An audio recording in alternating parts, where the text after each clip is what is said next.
You there? Hello, this is Domino's. How can I take your order? Yes, give me a cheese, double cheese, triple cheese, please. Double. We only have one cheese. It's the yellow kind. Is that okay? I want government cheese. Yeah. Your mom didn't know what that. Every time I say that, it's just, what is that? That was back in the Depression days where the American government doled out cheese by the block. They called it government cheese. Government cheese. Yeah, I know. That's protein. I think that's what McDonald's uses now. It may be. It's leftover, probably still around. Leftover government cheese. Are we on? We are on. All right. I'm popping my Christmas gift from a couple years ago. It's a little bit of corn squeezing. Look at that. Is it apple pie? Yes. Shine? Really good. Shine. Look at that. This is the legit stuff, not the gas station moonshine. Oh yeah, that's untaxed. Oh, that's delicious. Yeah. Let me get a little cup here. Yeah, a little taste there, boy. There's a little water in that, like your bourbon. Yeah. A little splash. Some of that. There you go. Put a little water in it. Water it down. There you go. All right. So as we partake in some illegal activities here. Legalize everything. Well, the only problem with moonshine is it's not the government doesn't tax it. They can't tax it. Yeah. Well, that's the only, and that's what they called when they chased them. They called them revenuers. They were tax, IRS agents basically. Right. The feds, G-men. They got to get their cut. Well, and they still do, by the way. I tell you what, there's more tax on liquor than the cost of it.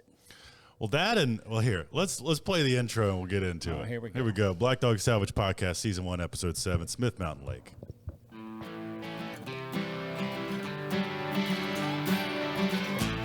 Cheers.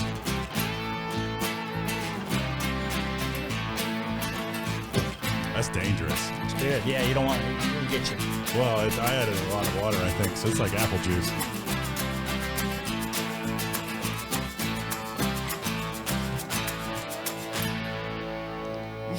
I love that jingle.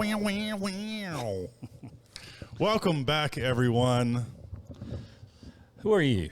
My name's Tay Whiteside. And I'm Mike Whiteside. And this is the Black Dog Salvage Podcast. It's the only podcast where people talk about Black Dog Salvage. Well, there may be some other ones out there we haven't picked up, but we're vested. Upcycle Canada. We got a reason. That's another podcast we've been on. Yeah, we got that going for us. And that's it. Yeah.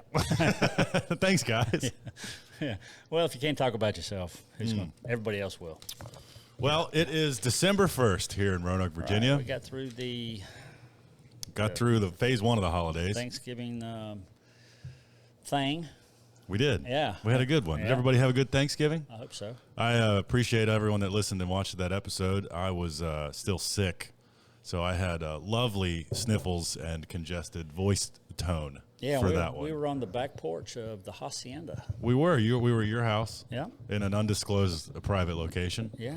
And a beautiful setting, a house that I grew up in, the house that you guys still live in. Yeah. It's a nice place. Yeah, that's my spot, That's a good spot. I meditate in the morning there, and I drink bourbon in the evening.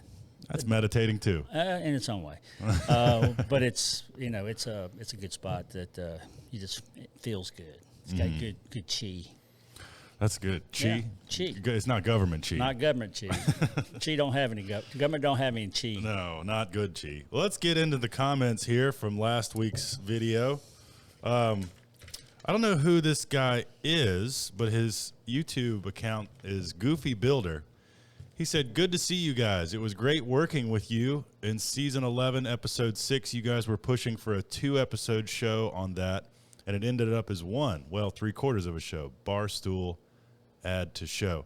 Hopefully you guys will have another show picked up if you are planning anything. Always good to hear behind the scenes like you guys are talking about, except, as you mentioned, the pirate was set up here. The gun Robert found on that episode was real." I'm trying to remember what job he's talking about. He didn't say his name or where we were salvaging. I guess this is some guy that helped us on a salvage. It sounds like. Well, it'd be nice to be. I mean, my memory's so bad I can't remember. Yeah. But I remember remember Robert finding a gun? That was in New Jersey. Maybe that's what it was. It wasn't a real gun, by the way. Yeah. Yeah. It was a real was cap gun. Yeah, it was made to look, but it found it in the chimney. Season 11, episode 6. Maybe that was Jersey. That was the governor's house. Yeah. The Kerr mansion. Keene, something like that. Keene sounds right. Yeah. In Livingston. Orange, New Jersey. I think. No. Different one. Livingston. Oh, okay. Well, anyway, goofy builder, sir. I know who he is. Pat. Hey, Pat. Oh, Pat, Yeah, Pat from Covington? No, Pat from Livingston. Oh. He's the guy who got us the job. Oh, okay. I can't remember Pat's last name. Lark. Sure. Yeah, there you go. Thanks, Pat. Hey, buddy. Hope you're doing well. Lots of just general awesome podcasts. Love this. Tiguan 2009 says, good whiskey, great conversation, and nice view. Love the show. Did the show help with the sales of your furniture creations? I noticed the shop tools went from decent to super fantastic. Well, yeah, if you do it here with Lift Arc, you put out content and people watch you, and then you say, hey, how about some in-kind trading? And so they gave us product like Woodcraft and Powermatic and Oneida system, air systems. So we got sponsored. Yeah, we got sponsored. It was great. I mean, that was just truly us. The network didn't do any of that. We had to get that on our own. Yeah, that was interesting. So there are sponsors that the network partners with, and then there were sponsors that we as Black Dog Salvage directly partnered with. Right. And for a while, about 5 years. They didn't blur a lot of it. Yeah, for a while. we were under the radar. We were kind of the I call it the bastard stepchild. They didn't watch us a whole lot. Yeah. Which was kind of sad, but kind of good because we were notorious product placement people. Oh yeah, so Black Dog would partner with companies, and the agreement was, hey, send us stuff or pay us or both, and we'll put it on the show. They never paid us. It was all in kind sponsorship, right. Which is like, here's free stuff. And that's good. We got to really build our shop up, with good equipment that you still use today. Absolutely, all that power mat. I mean, it was probably $30,000, $40,000, $50,000 of shop. Probably higher than that. Yeah, because it was really good. And you see it today. If I ever do any shooting down there, which I don't too often. Mm-hmm. You're right. First episodes kind of came old school. Well, these ones we're talking about now, you can still tell, like, it's a fun memory trip for me because I'm seeing all the old tools and before the shop was painted, and I'll just ramshackle. Right. It's the same today. Yeah. Hadn't changed a doggone bit. It's regressing now. Yeah. It was real. We put the real back in reality. Oh, yeah. It was fun to see the nice polished things that came out of that dark. Yeah, and they worked. Yeah. It was fun. Woodcraft was good to us, and man, we like all those guys, and still do, by the way. But when we got noticed somewhere around season 6 or 7, and then probably 9, 10, 11, we were really on the radar because Discovery bought Scripps, which was the original network. Yeah, and so they cracked down on branding. They started cracking down. Taping, what did you call it when they blur? Greeking, yeah. So they Greek everything out. So it was sad, but what do? Just move right along. You're powerless. Yeah. You have to succumb to the powers that be. Yeah, we still marketed for those like United Rental. They were amazing, and got stuff where normally stuff never got. And so they were really good, and they helped us all the way to the end, even though they found out that they were getting Greeked. Yeah, the producers would tape over logos at any given point. They would even tape over the logos on our pants. Yeah, I think Zach and Clark got really good at putting small squares of tape. Yeah, so we started a brand, and we called it we call it Black Square, BS.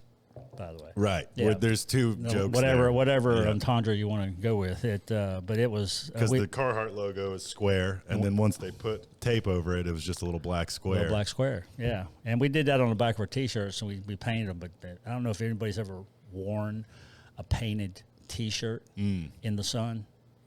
Wow, it's hot. Yeah, I don't. That was a very. So that was a bad idea.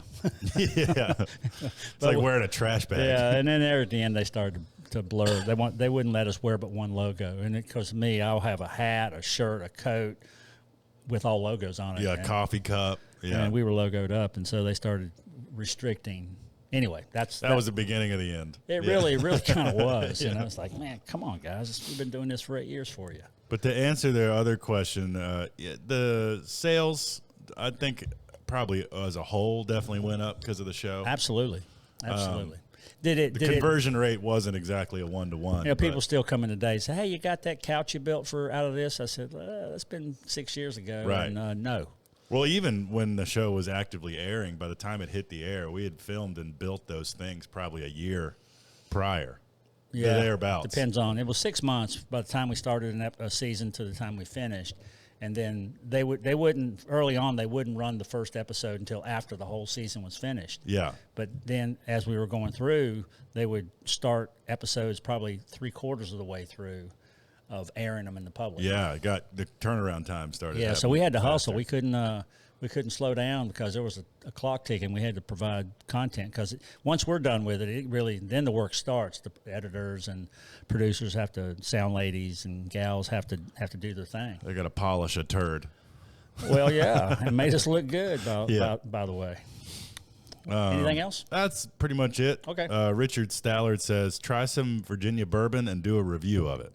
Okay. That could be a sidebar part of the show. I was going to wear my Ironclad hat. There's Ironclad bourbon I tried once. Who are you wearing today? The Old Dog Tavern. It's Old Dog Tavern. I don't know where they are, but I'm an old dog and I like to drink. So there you go. It fits, and it's a good hat. I'm a hat wearer if you haven't noticed.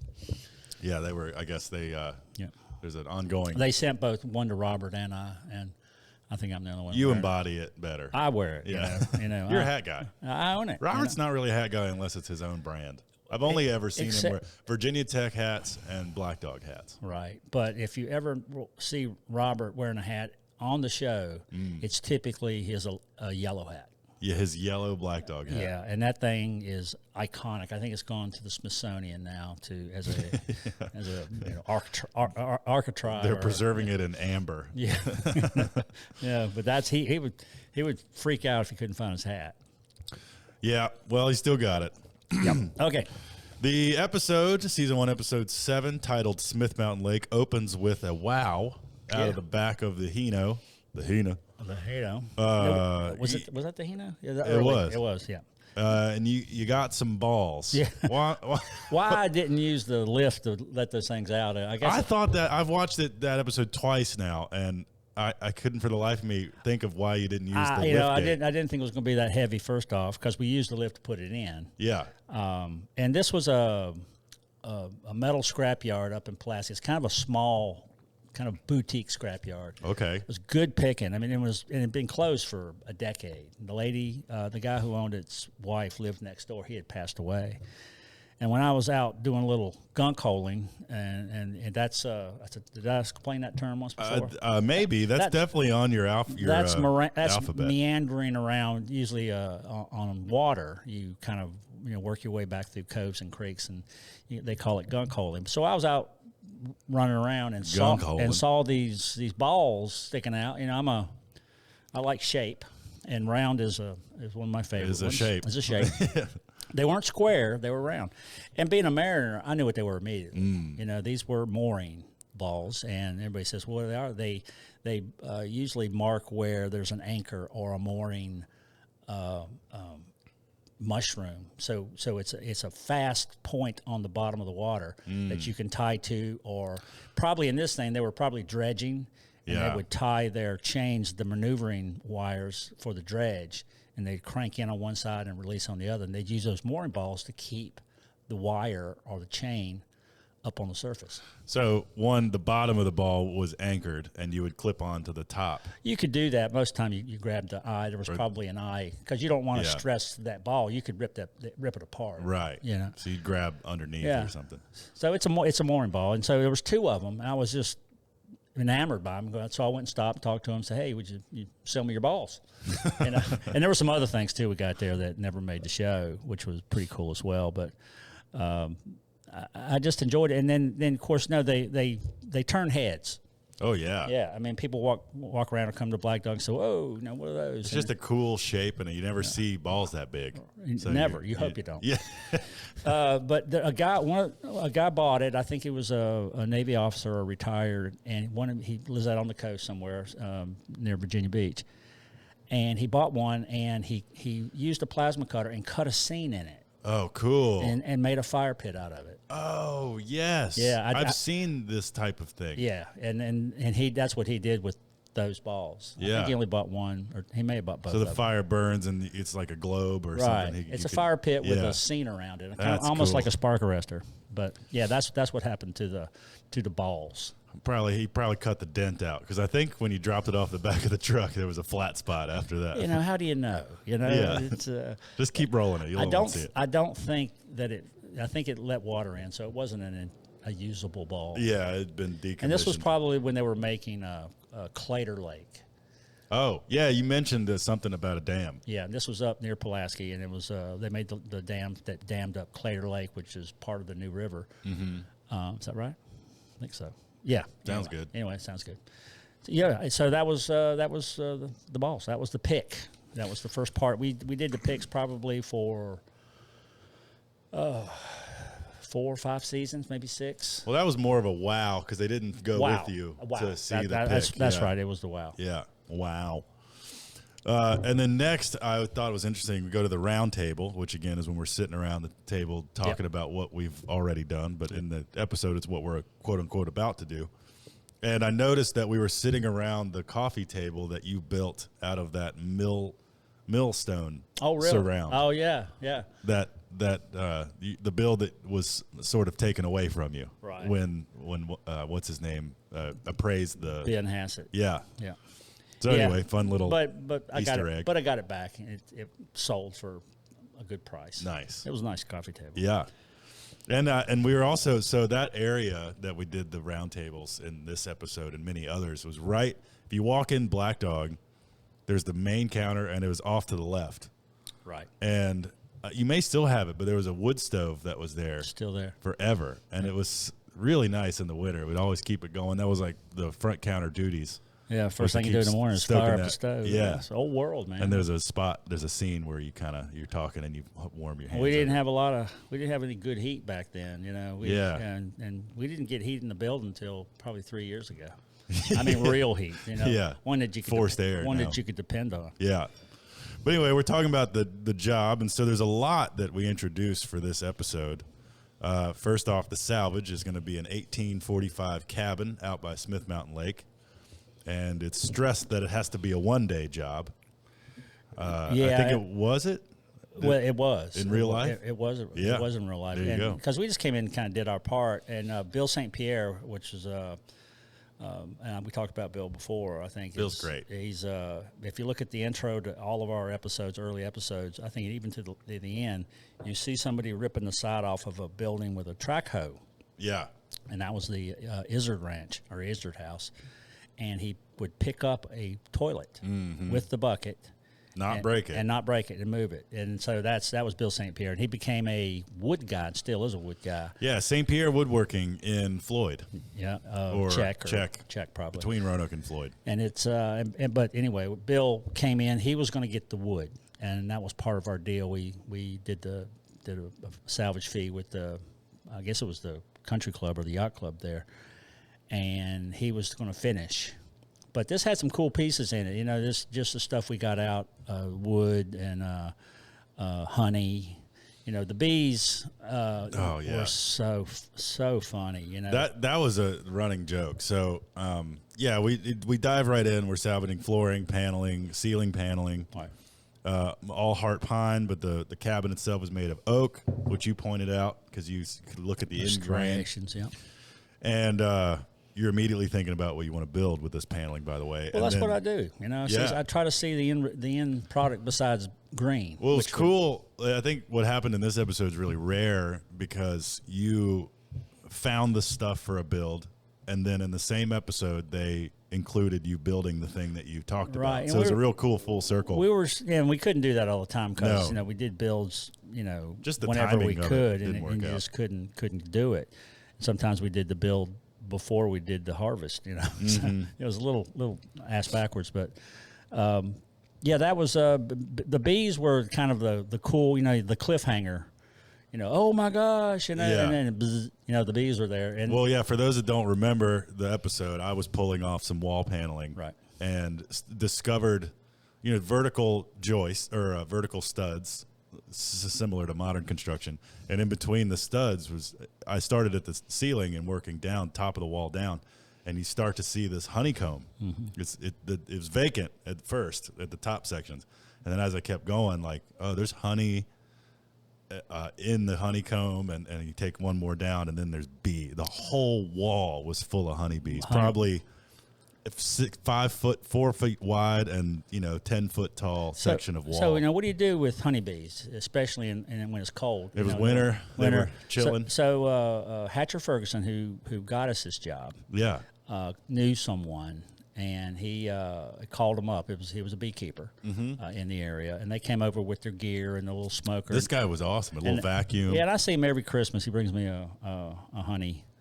A little honey thing. Nice. But he came over and vacuumed up the bees, and I don't think they survived a lot because, that was probably pretty traumatic. Because they were very dormant. Oh yeah. And of course you have to get the queen, and but this whole thing was coming down, so we gave it the best effort we could. We got people in. It took about an hour and a half out of the day, but it was well worth it. But the funniest part of the bee thing is Clark McCarthy Miller. Yeah. So Clark, if you're listening, we love you. We're gonna give you shit for this one more time, forever, my friend. But yeah, why don't you explain what happened when some of the bees got loose? Well, I think Clark was allergic. I know Ted was. Yeah, and that didn't stop him from going right in there. I know, but for someone who's allergic to bees, Ted was always around. He always bees. had an EpiPen close by, right. by the way. And if you don't, and you're allergic, you're a fool. Don't do that. But Clark got a bee. Basically, got in his hat, or he had a bee in his bonnet. Bee in his bonnet, and he runs down the hill. And it was a rainy day, and he's going bees, bees, and bees. His arm's doing like a rodeo bull riding thing. It was hilarious. I know it might not sound that funny on that right now, but it was just we just fell about the place. Oh my! He was running, and there was probably 8 of us watching him just dying laughing. It was so much They fun. filmed him doing that, and when they did the blooper reel, which I swear I will find and show for you guys, they put that clip in there. I know, those bees. And we were still learning. I mean, this is what, 7th episode. We were still learning our trade, and they were, and the network, the producers. Hold on a second. Hey, phone call. Hey, Bethany. Phone call break.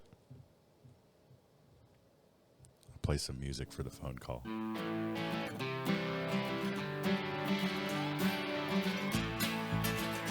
call. Yeah, tomorrow afternoon. Phone call. Midday. He's on the phone call. He's on the phone call. I'll see. Phone call. Phone call. I'm off the phone call. Okay, we're back. Sorry about that. That's reality, people. We just, we don't, there could be some money on the end of that line, and you got to call. You got to talk. Yeah, someone needs to tally up when this podcast is over how many episodes where Dad answers the phone, gets a phone call. Well, I'll shut it off. I'll put it on airplane mode. No, it's funny. Yeah, it's the dog's barking. There's money there. It's like when our friend. Our lawyer friend used to get calls, and we'd go like, "There's another $500." Consult. Yeah, every billable hour, minute.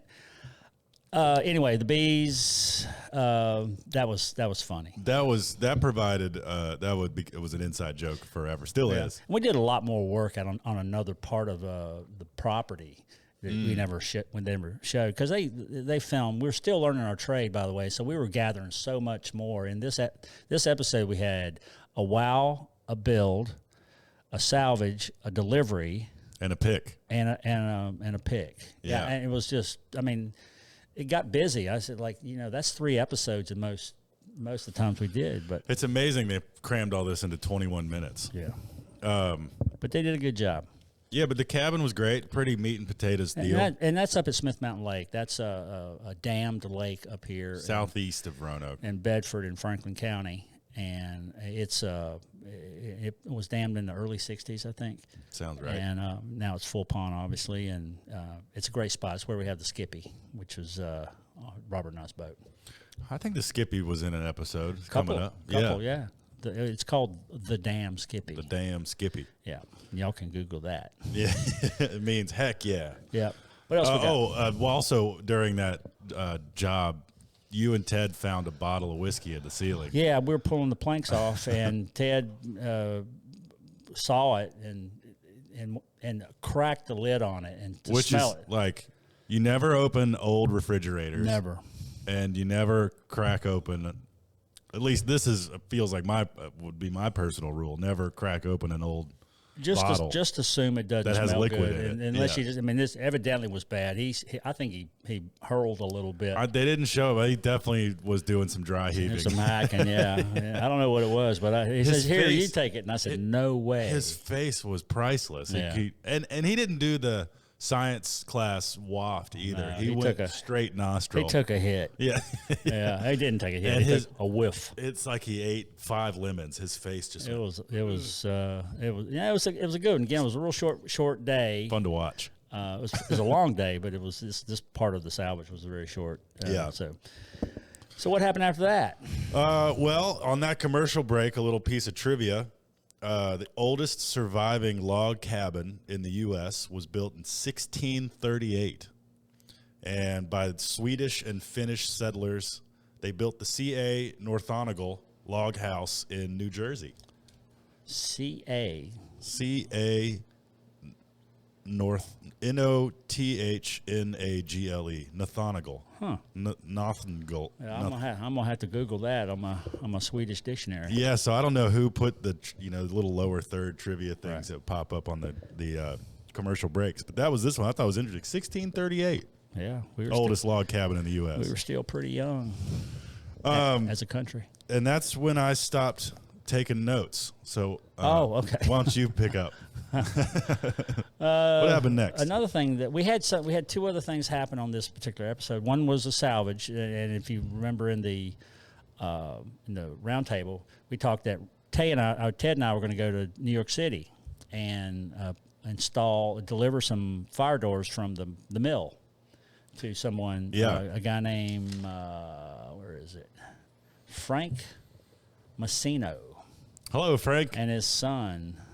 I forget what did I say. His son. His son's name is Jack.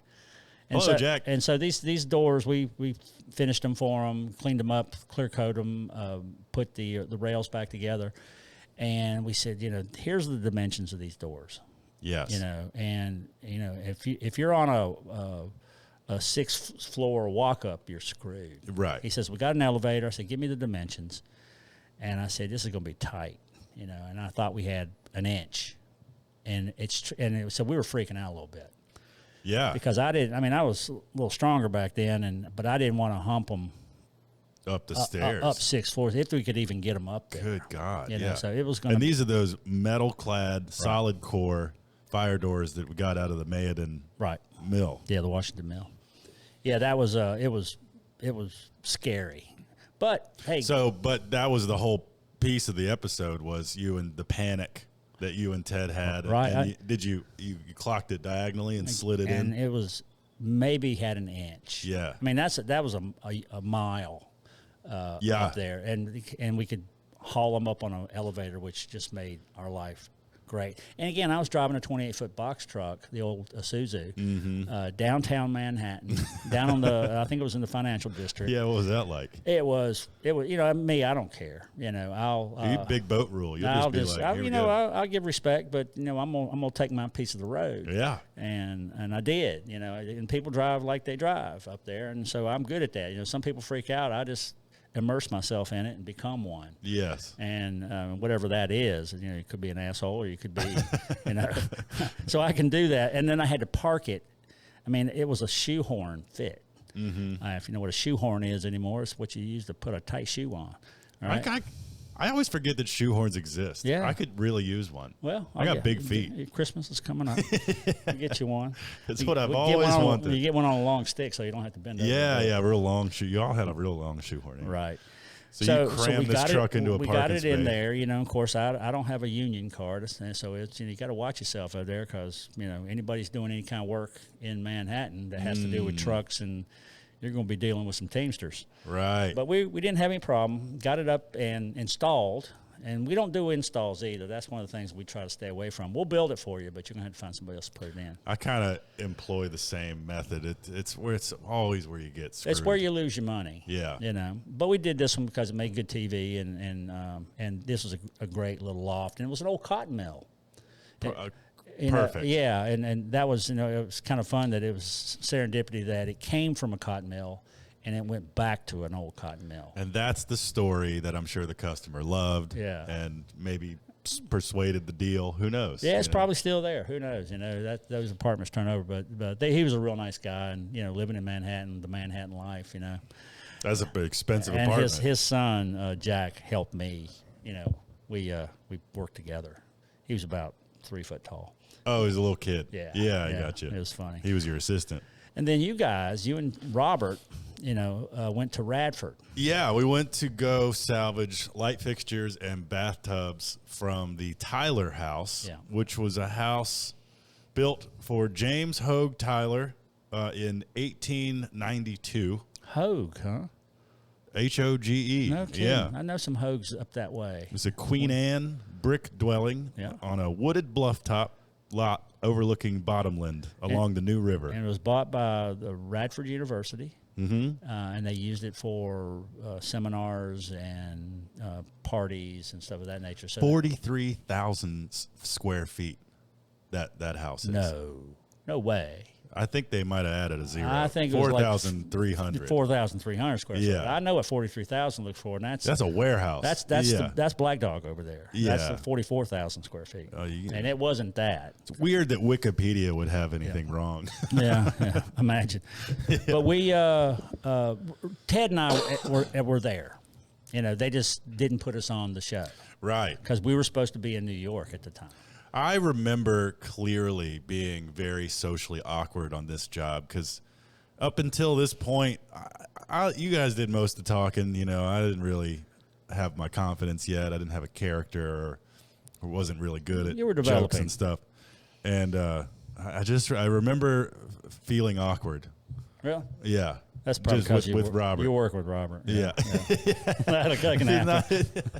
But I was kind of watching the process, you know, and, you know, you did a great thing, you know, tied up to a hand truck. Yeah. You know, strap it up, and then it's got to go down the stairs, and you were on the downwind side or downhill side, the hard side, and the upside, Robert was anchoring himself. Oh, right. Didn't he tie off? No, he didn't. Oh. No, he didn't. And maybe, I mean, he mentioned, I wish, you know, what would have Mike done? You know, WMD, you know, but I don't know if I had a whole lot of influence, but I was around. I was behind the camera at that time. Yeah. And I'm sure I helped out a little bit just in the process. I remember something funny happening with the bathtub. You just watched it. Do you remember? I mean, the funny part is just trying to get it down. You know. Yeah.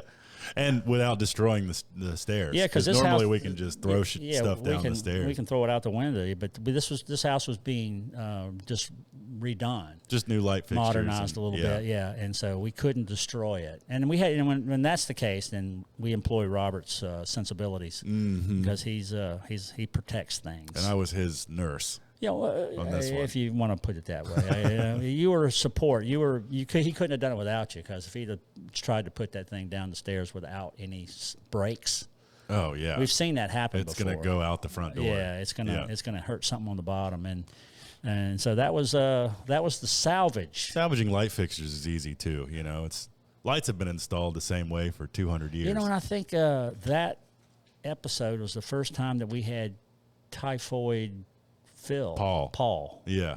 On. He was our. Well, no, wasn't he at the Izzard house?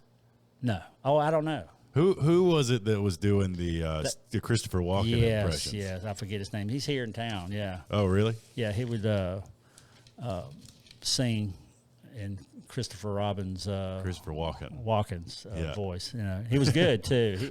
He's here in town. He's here in Roanoke. We've seen him, but he was the first one. But this was, and Typhoid Paul will show up again. He wasn't Typhoid Paul again. He was just a little weird, but he showed up big time in another episode. He was a production assistant or something, Yeah. and he, at one point, ended up getting everyone sick. Yeah. And not with the typhoid. No, Fever or whatever that it was a but 24-hour. that's the joke. Stomach bug. Out of every hole in your body, something was coming. Dude, that was so terrible. bad. You were the first one to get sick. I remember on Grayson's birthday, she was driving. She had to drive the giant truck and trailer because I was just ruined. Yeah. It was awful. But anyway, that's another That's episode. some foreshadowing of what's all the exciting stuff to come on the Black Dog Salvage podcast. Let's see what else we got. Oh, well, we got the build.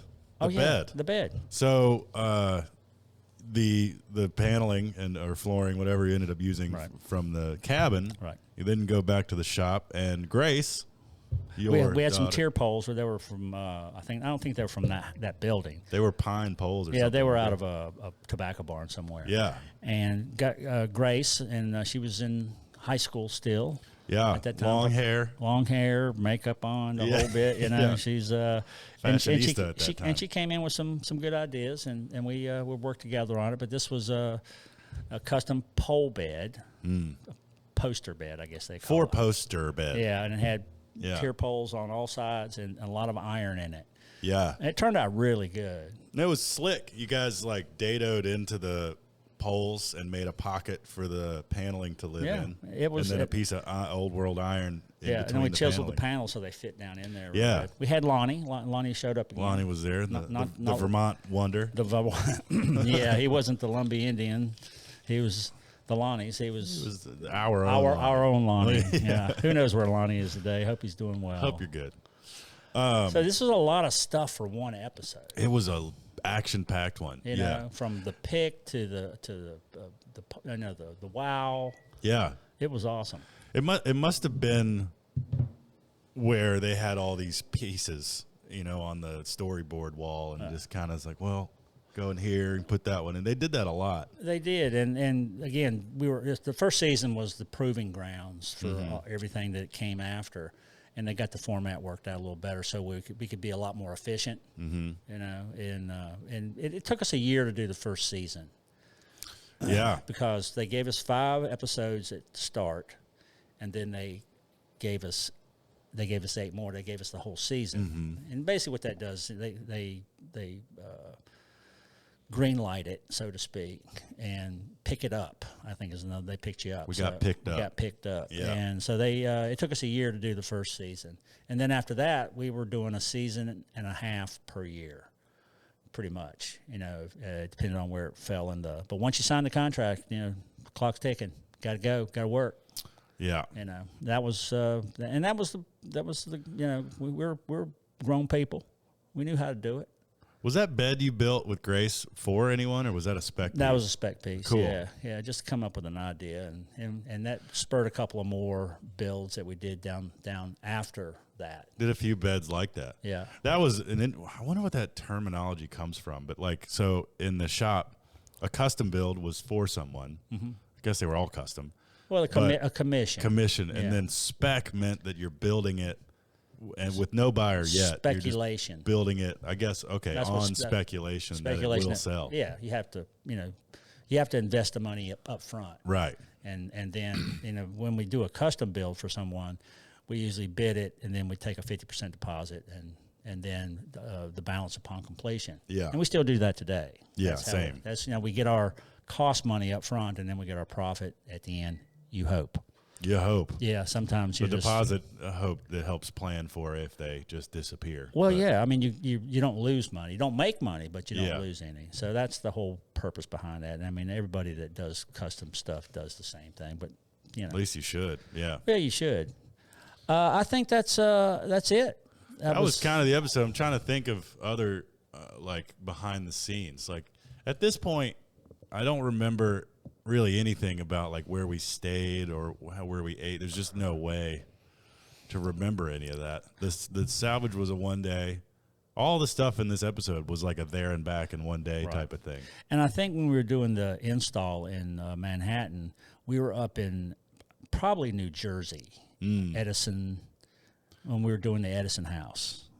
Oh, we were up there for something because that makes sense. Yeah, we were already up there. I don't even know if that was even. So you and Ted didn't drive up specifically to install a door. Well, on the TV show, that's what it seemed like. But in reality, that was a long way to go for just to get, to barely fit in the elevator. 3 minutes of video.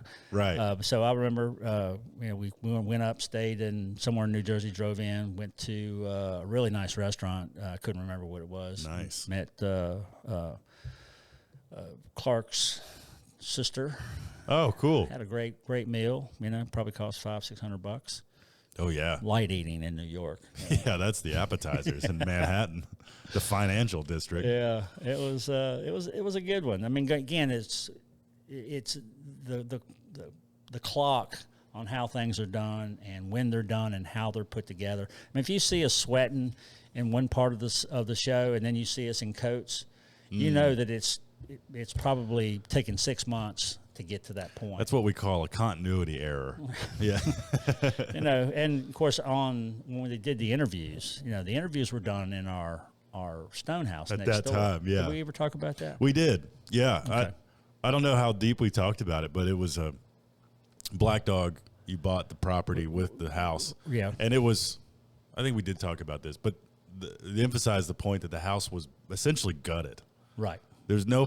Well, no, it wasn't gutted at that time. Or not gutted, but no power. No power, no heat. no water. Yeah. Nothing. Nothing. So we ran extension cords over, and we were either sweating or we were freezing. Yeah. And then we had the old Olin Mill armrest. Oh, yeah. When we were doing the talks, single talks. It was fun. It was unusual. It's kind of different when someone is sitting there asking you questions about things you did, and all I can do is just rattle off whatever you think. Yeah, I'm just sitting here thinking, man, we'd have a lot more to talk about if people were asking us questions. Yeah, it would be fun. How did that make you feel? Well, that was one of the infamous ones. I apologize for that one to whatever her name was that I remember her name, but I'm not going to throw it around. No, good. She was sweet. I think she worked on Ice Road Truckers. Yes. Just watching that show the other day. Yeah, it's still on. We had somewhere, I forget where it was, but we had a camera lady that worked with Deadliest Catch. Was that Jenna? Yeah, no, I can't remember. Yeah, but she was a small stature woman, but held a big camera. Oh yeah. And if you're on that show, I mean, it's real. I mean, that kind of doesn't stuff, get any more real. You don't fake that kind of scene. And the crew has to go through everything that everyone. So I mean, we've got to work with some really interesting people that have done some other things besides salvage dogs. And I would hope that salvage dogs would be their swan song, but it wasn't. It was our swan song. It was always cool to hear, like stories of like Jack Bromley, one of our main camera guys. Yep. Did a lot of he's like shot out of hanging out of helicopters, filming. So had Gary. I think Gary had done that too. And then the sound guys, same thing. A lot of them did, went overseas and filmed. Yeah. And collected sound for whatever's going on. Either it was a war, or it was a conference, or they were shooting some documentary of some sort. But everybody in this in that business have done some pretty cool things and probably some pretty dangerous things in their life, and we're no different. We did the same thing. We were, I was standing on top of a ladder today at 2 floors up, one hand in a bracket off, and I'm going like, what am I doing? Yeah. But that bracket is sweet. I'm glad it was not just everyone else around you thinking that. You're starting to I remember thinking that too. I knew the implications, but now I stop. I'm getting ready to load up a pry bar and not have anything to back up if it unloads. Mm-hmm. So when you do that and you've got all your momentum going in one direction and you can't stop it, then that's called an accident. A problem. Yeah. I'm so proud of you. Yeah. Man. I'm going like, okay, don't do that. It's not that good a bracket. Right. But is it worth it? They were awesome. They fell all the way to the ground and didn't make a dent in them. They were that strong. It's like a corbel type thing? Yeah. It was an Eve bracket. It's probably 3x3. Wow. Gorgeous. I mean, just got this great patina on them. We just did a salvage job this morning, me and the crew, our crack Black Dog local crew. Yeah. And and it was the old tire warehouse, but it originally was a wood distributor or wood fabrication or mill. Oh. And they would pull the trains in through the center of the building, load them up, and off they went. Where was this in This Roanoke? was just downtown, right on Williamson Avenue. No Williamson kidding. Road, yeah, right under the Walnut Street Bridge. Oh, okay. You know, Oh, that's yeah. where you used to get tires. Yes. Yeah, with Blue Ridge Tire. And I've been there many times. And then when I was there getting tires, I was always looking at the building. at the nice architecture. There's good stuff inside. Yeah. Really good stuff. But it was only in the office. So we went up and harvested it because it's going away, unfortunately. It's too bad because it really should be used because it's It right. could have been used for something great. Oh, yeah. Yeah. I mean, but, you know. Right there by Dr. Pepper Park. That's progress. What do you do? Yeah, embrace it. Yeah, or don't. Or complain about Well, it. the way I look at it, you know, these are going away, so let's save them. You know, That was always the if ethos. nobody else is going to get it, which, you know, I encourage people to come and get the stuff. You know, I'm not the only savior of salvage around. Well, it takes money. It takes a crew. It does, takes and you have know-how. You have to see it. You know, why would anybody else go in there unless they were going to use it for themselves? We have a retail location, so we can do that. And a vehicle to sell. You Yeah. know, and you're known for having You know, house and parts. I used to think that we would never run out of doors. Never. Yeah, it seemed endless. Yeah. It's not. You know, I wonder if there's even one door in that room that's been there the whole time. I could probably find one. You think? Because you've seen them all I've a million touched times. I've touched every one of them. Yeah, But if you don't salvage, you don't get them. right. And we've slowed down on the salvage, and now Robert asked me the other day, yesterday, or was it today? He says, you know, we're out of doors, or we're low on doors. I need this certain one. Robert's still a contractor, and he needs some for a house he's doing. I said, well, if you can't find them with us, you're out of luck, buddy. You got to go buy a door. Go buy a door in the front door. Yeah. Yeah. So it's not endless, but the good part about that, doors are I call it our meat and potato salvage. It's Very it's much. a constant. We'll sell 700 to 900 doors a year. Wow. You know, and when we were doing salvage in Like the 3 show, a day. yeah, when we were doing salvage, we would just, you know, fill it up. Didn't think about it. We would get big hauls. Matter of fact, I was always didn't have any room. There's so many doors. We don't have that problem now. That was a big, when I first started at Black Dog and first, you know, was old enough to be moderately useful. Stripping the hardware off of doors was like the first job. Yep. And I remember just, you know, and at that time, middle school, high school, all I was thinking about is like video games and riding my bikes. And Here you are trying to get a straight slot screw out of a door. oh god, that's covered in 5 layers of paint. Yeah. I got really good at carving the paint out of the slot of Yeah. a straight slot screw with a flathead screwdriver. Everybody got good. Yeah. Because that was that's how you cut your teeth in the business. Yeah. You know, that was one of the commodities of salvage, which is doors. You had to clean them up. You took the locks off. You took all the Hinges, hardware, the yeah. hinges, and you put those in a pile, so you sold them separately. And then by virtue of that, you learn how the knobs are assembled. You learn how the locks work. And Right. then now we are better equipped to educate people on how to take their And also how lock to take off. things off without screwing it up.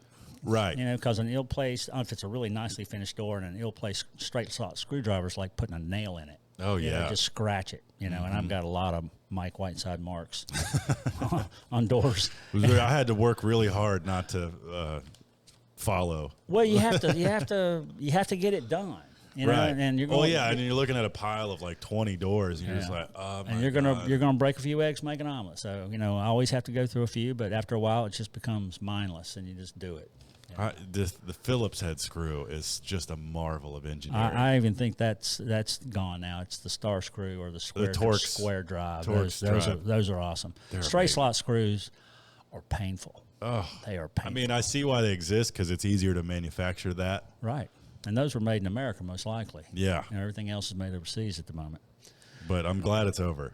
The straight slot era of screw. And we got buckets of them. So if Oh, you need a yeah. straight slot screw, because if you're doing a period piece and you want to do it correctly, you got to do it with a straight slot screw. And if it's got paint on it, we know now because of Robert, you can boil it and Freeze it. and the paint will drop off. That's right. Well, I think we covered it all. You know, we got how many minutes? We're sitting at 50 minutes. I think that's pretty good. I think that's good. What's going on in your life right now? Anything to promote, plug? Well, blackdogsalvage.com. It's the holiday season. I did a daily dog yesterday showing. Where can people see the daily dog? It's on YouTube. I sent it to Krista, and she formats it and throws it up. YouTube, Instagram, Facebook, all those. A Black Dog Salvage on all those. Yeah, you'll find it. And it's just ad hoc, me walking around talking. But yesterday I had a purpose. The kids these days call it a vlog. Or a video blog. What did I just call it? It's not that. Not that. Yeah. Well, it's okay. I had a thing to promote, and this was Grace's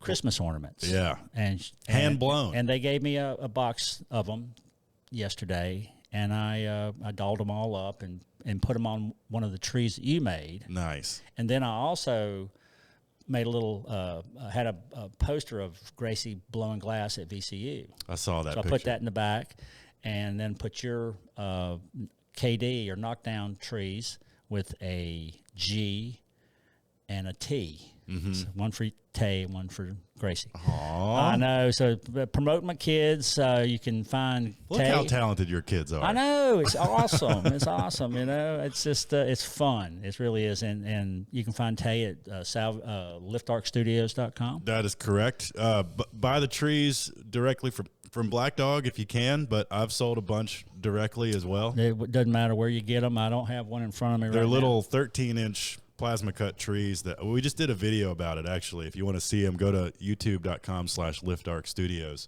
We just did a whole video about where we found the file for those trees. I bought it from a guy on Etsy. Good for you. Bare Metal Fabrication and Design, I think. Yeah. Well, the guy reached out and commented on the video, said thank you for the support, and I think I probably sold that file for him. You know, people put the work in. That's something that you lose. Oh my God, the amount of time that he saved me from having to like design a tree for every letter of the alphabet.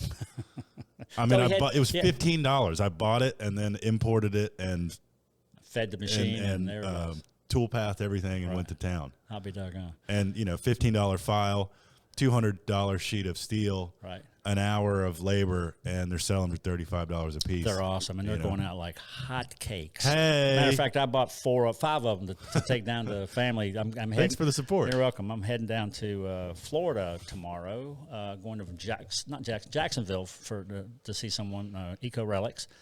Doing a little bartering, and I'm going down to Fort Lauderdale and delivering the table that we built for Murray and Associates, some naval architects. Oh, cool! Yeah, that's the table base you built. Yeah, be sure to get some good finals of that. I'd love to see pictures. I will. I gotta run down and run back the full length of Florida in one day. Good Lord, it's about 10 hours of driving. That sounds terrible. It sucks. I hate driving in Florida.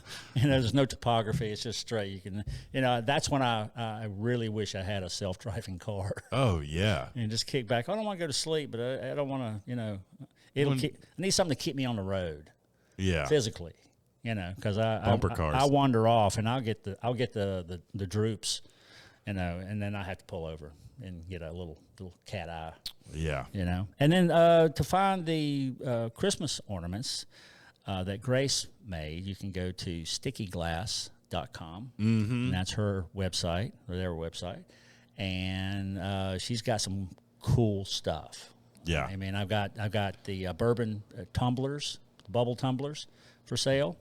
And this stuff isn't cheap, guys. I mean, it's a pitcher that Grace did, the wiggle pitcher. Yeah. It's all handmade. She did this with a tool that I helped make, and this is all hand blown and hand shaped. Yeah, there's a lot of effort that went into it, a lot of sweat, a lot of talent. A lot of this stuff is made overseas and it's production stuff, but this is all handmade. It's probably signed. Yeah, engraved. Yeah. This was a prototype, but yeah. Grace usually engraves the bottom. Yeah, so you can find those. We won't really necessarily have them on our website, but you can call, or you can go to Grace's website. And Get Sticky Glass on Instagram and Sticky Glass. Just search Grace Sticky Glass. You'll find it. Grace Whiteside. Go yep. support local. Support small. And it is, and she represents. She really does, and she's thought after now in her industry with high regard. Yeah, very with her with their presence on the Netflix show. Yeah, Blown Away. Blown Away. If you haven't seen that, go watch season 3 of Blown Away on Netflix. Grace really toes the line for the white sides. You know, and they're looking going good out there. They're going to Phil Chuck first of the year. Mm-hmm. They got a residence there. Yeah, that was the award that Grace won Yeah. on the challenge. So it's there's plenty of stuff. I mean, we promote ourselves. You know, if you can't blow your own horn, nobody else will. Oh yeah, I'd promote my shop, but I've got 2 months worth of work sitting on my desk. Yeah, so just keep coming and just send me money if you want to support. Let me know how that works out for you. Yeah, I've tried that before; it didn't work. Yeah, I didn't take it personally though. No, it's all right. Well, anyway, that's all that's going on. We got the paint going on at Black Dog Salvage Furniture Paint. Yeah. So you can check that out. We're doing. I'm shooting a little video tomorrow with, or I call it a daily dog, with Swoosh Hudson. We're showing the packages that we're putting together, or you can buy a 6-pack of Black Dog Salvage Furniture Paint. And it's really cool. I mean, so we're putting up a marketing program now for it. We're really trying to get it out there. It's hard to get a product out because there's a lot of competition, but this is very superior to pretty much anything out there. Got to let the product do the talking. That's right. And then once you get it, you'll never go back, I can tell you. All right, so let's wrap it. I think that's it. Thank you guys for watching. Thanks for listening. Numbers have been cool. It's been cool to see everyone tuning in. So as always, you can see the video version of the podcast on Black Dog Salvage's YouTube channel and the audio version wherever you get your podcasts. And remember, it's Black Dog Salvage Podcast. It's a podcast. It's hard to mess that up. Yeah. But anyway, you'll find it. Y'all take care of yourself. It's great. Find us when you can, and we'll see you next week. Thanks for being here. Yeah, and I'll have some stories from the road, so it'll be fun. All right. Good night. See you then. Rob. Another one rides the bus. That was some good squeezing. That was like candy. I know it is. Take a little roadie. Yeah.